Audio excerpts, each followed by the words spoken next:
રામભાઈ રાઠોડ. આજના આ ગણિત વિજ્ઞાન પ્રદર્શનમાં આપનું સ્વાગત છે. આજનો અમારો વિષય છે magic board four basic maths. એક એવું બોર્ડ કે જે ગણિતના પાયાના સિદ્ધાંતો સરળતાથી શીખવાડી શકે છે. આજના યુગમાં માનવી ગણતરી વગર જીવે તો તે સફળ થતો નથી. આથી બાળકને ગણિતના પાયાના ખ્યાલો સરળતાથી આવડે તે માટે પ્રાથમિક કક્ષાએથી ધ્યાન રાખવું ખૂબ જ જરૂરી છે. ખાસ કરીને ગણિત વિષયમાં બાળકોનું પાયાનું શિક્ષણ મજબૂત હશે તો જ તે ભણવામાં ક્યારેય પીછેહટ કરવાના નથી. આથી બાળકને ગણિતના વિષયમાં સરળતાથી સમજે તે માટે તેને રમતા રમતા પ્રવૃત્તિ આધારિત શીખવવામાં આવે તો તે ઝડપથી તો શીખે તો ખરા છે જ છે, પરંતુ તેને આજીવન સુધી યાદ રહે છે. અમારા આ પ્રોજેક્ટનો હેતુ છે બાળકો રમતા રમતા ગણિતના પાયાના સંકલ્પનાઓ શીખે, તાર્કિક રીતે વિચારતા શીખે, વ્યવહારિક કૌશલ્ય કેળવે, બાળકોની તાર્કિક સક્રિયતા વિકસે, બાળકો ગણિતના પાયાના વિષયમાં રસ લેતા થાય. અમારા આ પ્રોજેક્ટનો મુખ્ય સિદ્ધાંત છે કે ગણિતના ગુણધર્મો સરળતાથી કચૂતાના થતા ગોઠવે.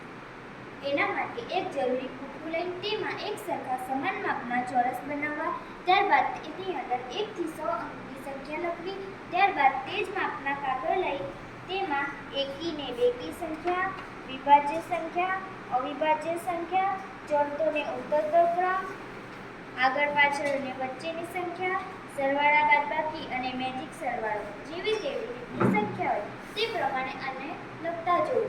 આનો સૌથી મોટો ફાયદો એ છે કે ધોરણ 1 થી 8ના બાળકો આનો ઉપયોગ કરીને રમતા રમતા ગમત સાથે જ્ઞાન મેળવી શકે છે. હવે આપણે એકી સંખ્યા જોઈએ. એકી સંખ્યા એટલે કે જેનો એકમ એકી સંખ્યા એટલે કે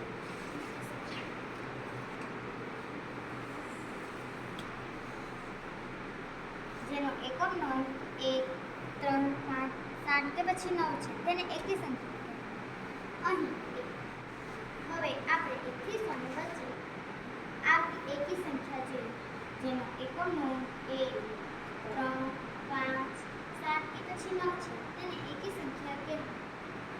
હવે આપણે જોઈએ બેકી સંખ્યા.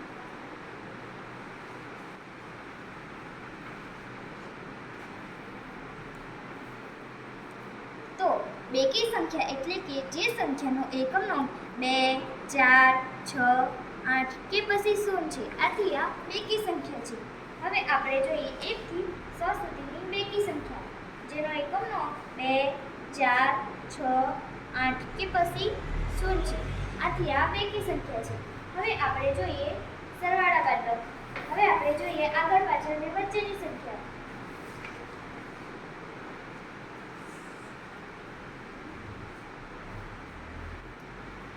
ઉદાહરણ તરીકે 55 તો તેની આગળની સંખ્યા 54 અને પાછળની સંખ્યા 56. આમ આ કારણે આપણે કોઈ પણ સંખ્યા પર મૂકીએ તો તેની આગળ પાછળની સંખ્યા આપણે સરળતાથી મેળવી શકીએ છીએ. હવે આપણે જોઈએ વચ્ચેની સંખ્યા. ઉદાહરણ તરીકે 23 અને 25 તો તેની વચ્ચેની સંખ્યા 24. આમ આ કારણે આપણે કોઈ પણ સંખ્યા પર મૂકીએ તો તેની આગળ પાછળ અને વચ્ચેની સંખ્યા આપણે સરળતાથી મેળવી શકીએ છીએ. આભાર. આભાર.